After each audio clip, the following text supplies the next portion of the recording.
From the Kennan Institute in Washington, D.C., welcome to KennanX, a podcast on our never-ending quest to understand Russia, Ukraine, and the surrounding region.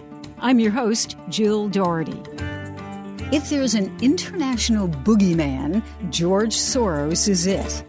Prima donna athletes protesting our anthem.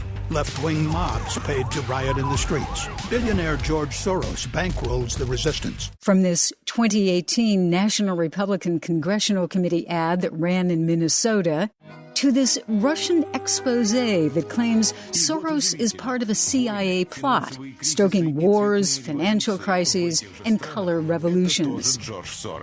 In reality, George Soros, now almost 90 years old, is a Hungarian-born billionaire financier and philanthropist, author of a number of books on global capitalism. Here he is almost 2 decades ago talking on C-SPAN with Librarian of Congress James Billington. I call this attitude market fundamentalism, and I consider it today a greater threat to what I call a global open society than socialism and communism, for the simple reason that communism and socialism largely discredited, whereas market fundamentalism is triumphant. Soros supports liberal causes, according to the New York Times, contributing $75 million to federal candidates and committees.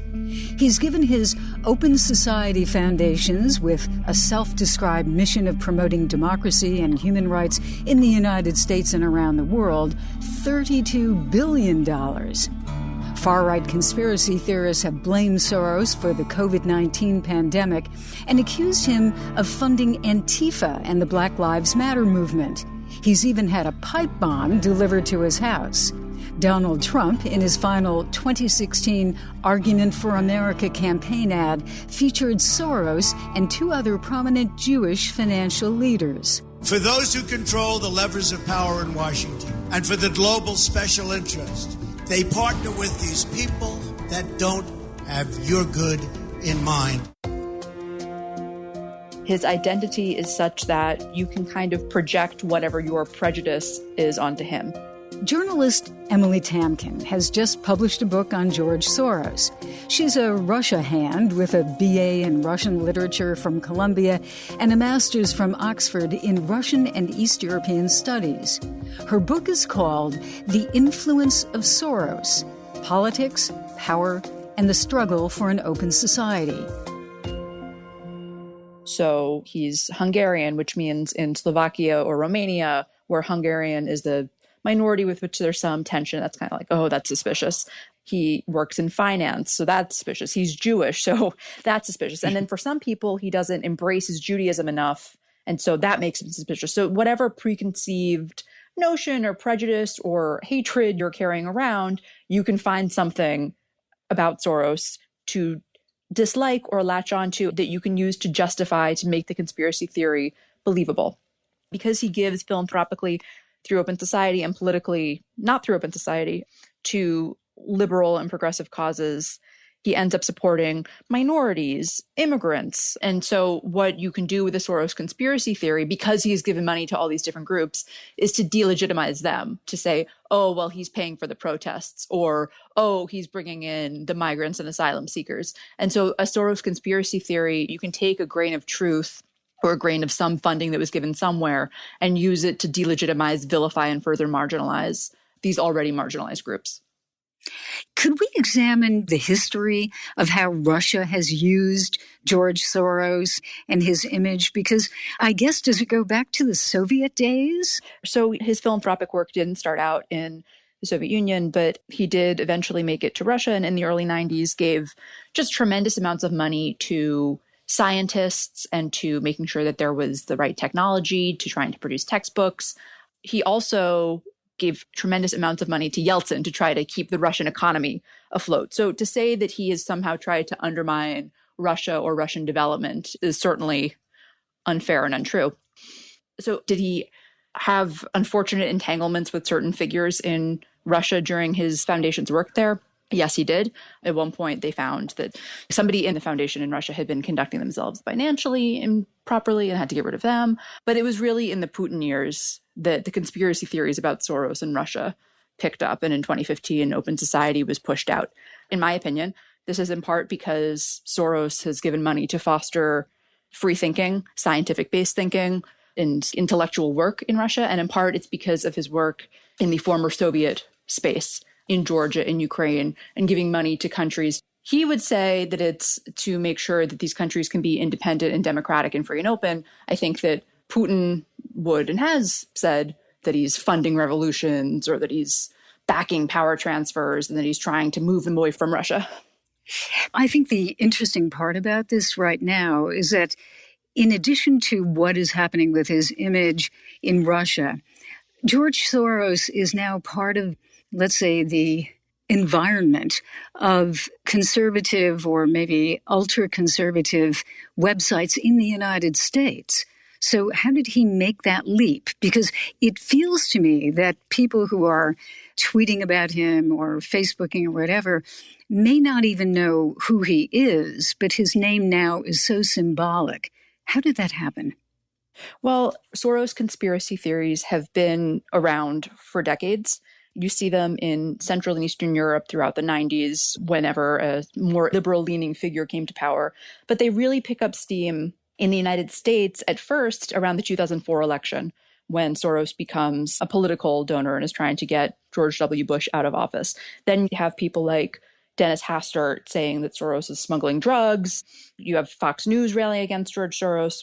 In 2010, Glenn Beck does a 3-hour documentary about the evils of George Soros.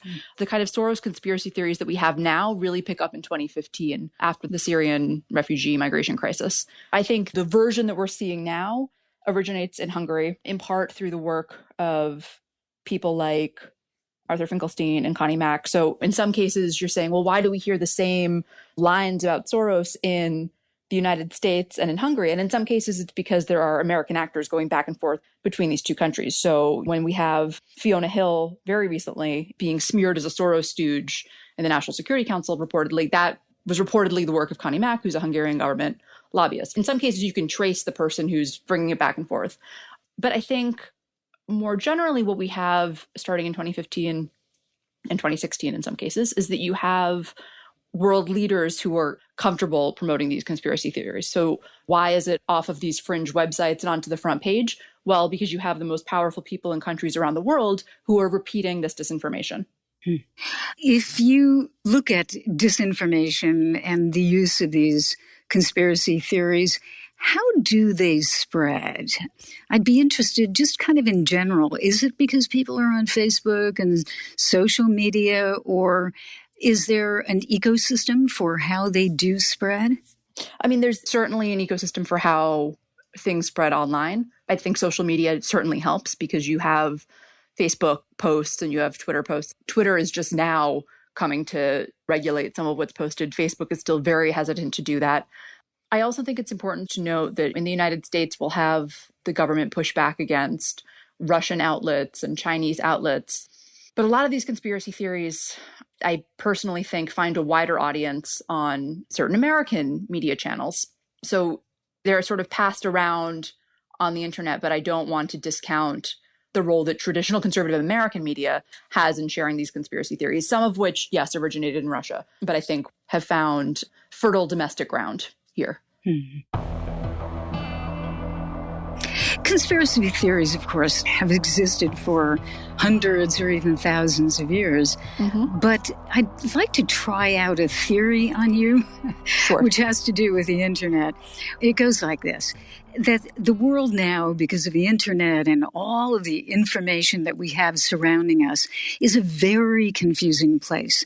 And people find it very difficult to understand what exactly is happening, what's true, what's not. And when you have a conspiracy theory, it ostensibly puts some structure on how the world is run.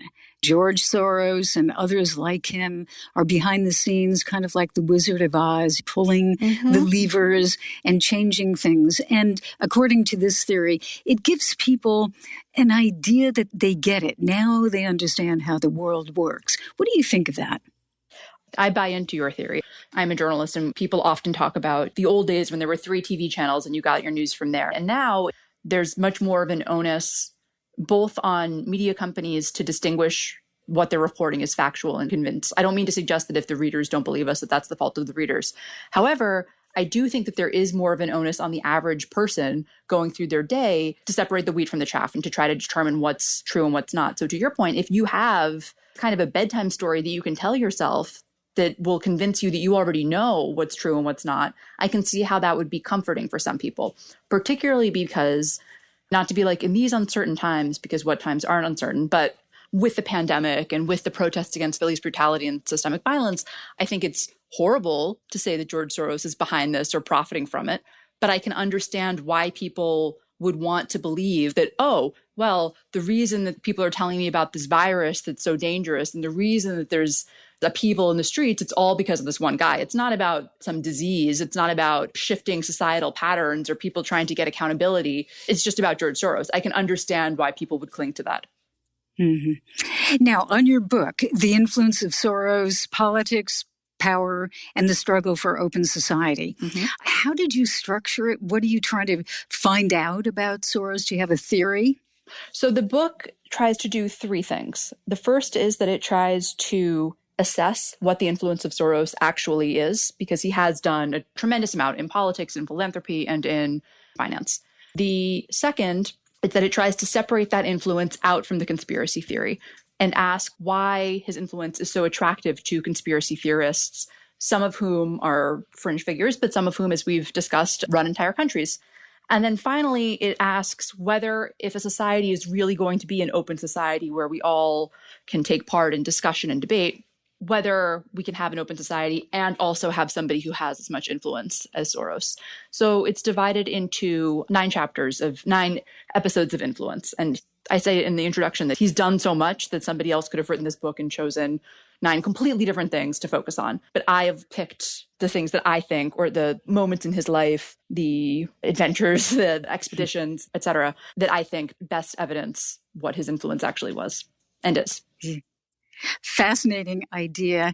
Emily Tamkin, thank you very much. The Influence of Soros. I'm sure we're all going to be very interested in reading it. Thank you. Thank you so much. Это Джордж Сорос. Филантроп, который каждый год тратит $300 миллионов на благотворительность в десятках стран мира. KennanX is a product of the Kennan Institute at the Woodrow Wilson International Center for Scholars in Washington, D.C.